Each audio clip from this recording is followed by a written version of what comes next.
Time out muna sa bukid ang mga kalabaw sa Bugalyon, Pangasinan. Ipinarada ang mga ito at dinamitan ng iba't ibang costume na may abubot pang gulay at palay sa taunang Carabao Festival. Makibalita tayo kay Mike Sabado ng GMA Dagupan.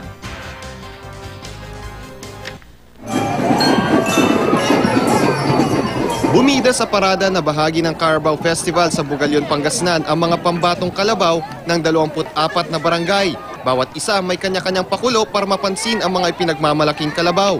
Ang ilan sa mga ito, binihisan at nilagyan pa ng iba't ibang palamuti tulad ng mga produktong gulay at palay.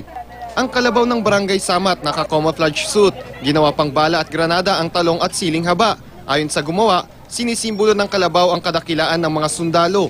Pasalamat dun sa mga militar na nag-ano sa Zamboanga. Pakpak namang gawa sa recycled materials ang kinabit sa kalabaw ng Barangay Hacienda para magmukha itong malaking ibon.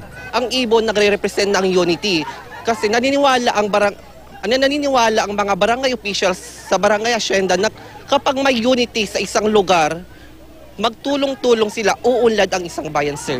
Nagtangkal naman ang ilang grupo ng kabataan.